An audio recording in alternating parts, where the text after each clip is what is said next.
cette édition 2011 du carnaval, la ville de Moiran avait décidé de faire du bruit, beaucoup de bruit. Une fois que tout le monde était bien réveillé et bien réchauffé par l'ambiance, le défilé se mit en route en direction des rues de la ville.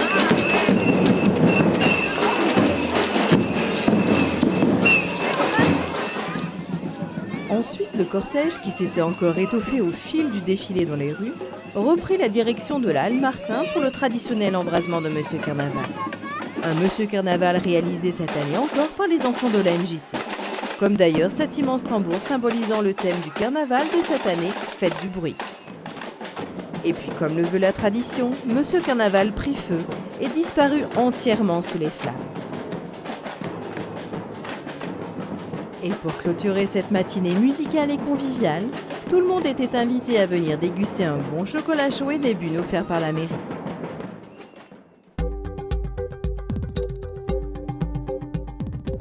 Cette année, c'est le dimanche 17 avril que la mairie de Moiran avait choisi pour organiser sa traditionnelle manifestation, brocante, jardinage et salon philatélique dans le parc Martin.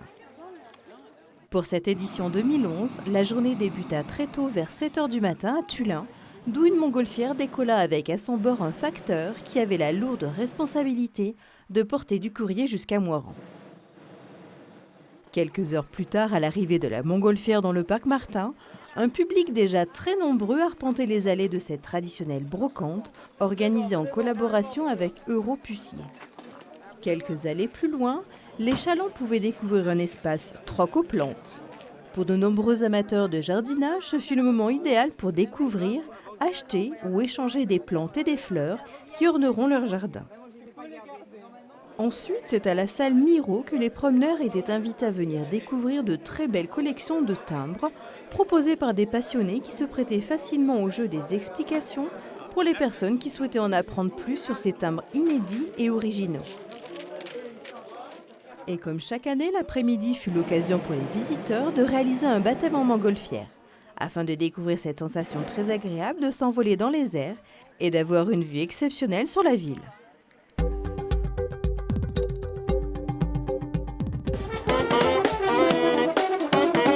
À Moiran, comme tous les ans depuis de nombreuses années, le mois de juin ne débute jamais sans sa manifestation Cerise en fête. Pour cette édition 2011, c'est vers 10h30 place de l'Assemblée départementale, au rythme de la troupe La mécanique des fluides, que tout le monde s'était donné rendez-vous pour l'inauguration de cette journée festive.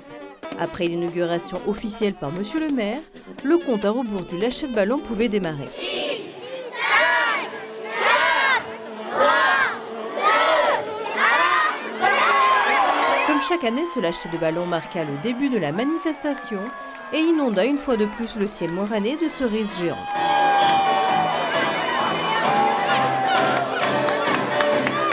Toujours au rythme de la troupe La mécanique des fluides, tout le monde était invité à se promener dans les allées du marché artisanal pour y découvrir des spécialités locales, mais surtout pour y déguster des cerises très nombreuses cette année.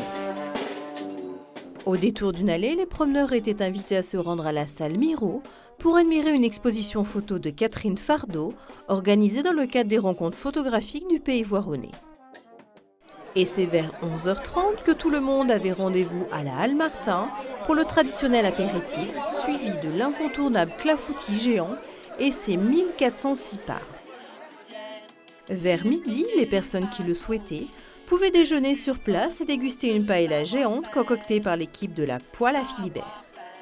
Tout au long de la journée, de très nombreuses animations, aussi bien pour les petits que pour les grands, étaient proposées, et notamment des démonstrations de modélisme ou bien encore un atelier de sculpture de ballons qui a rencontré un immense succès.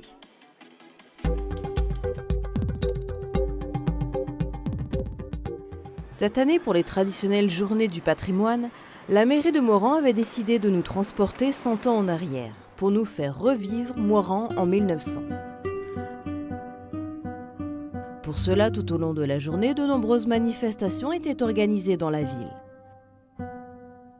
Pour commencer, en collaboration avec l'association Les Compagnons de la Palette, une manifestation intitulée Peintres en liberté était organisée. Une manifestation qui a permis à de très nombreux peintres amateurs de réaliser de magnifiques toiles représentant Moiran. Ensuite, un rallye patrimonial était organisé en collaboration avec l'association Moirans Tout Temps. À l'aide d'un questionnaire, d'un rébus, de documents mis à leur disposition et surtout grâce à leurs jambes pour se déplacer, les participants à ce rallye devaient retrouver et situer les différents édifices patrimoniaux de la ville. Et tout au long de la journée, une exposition d'artisanat d'époque était proposée dans les rues de la ville.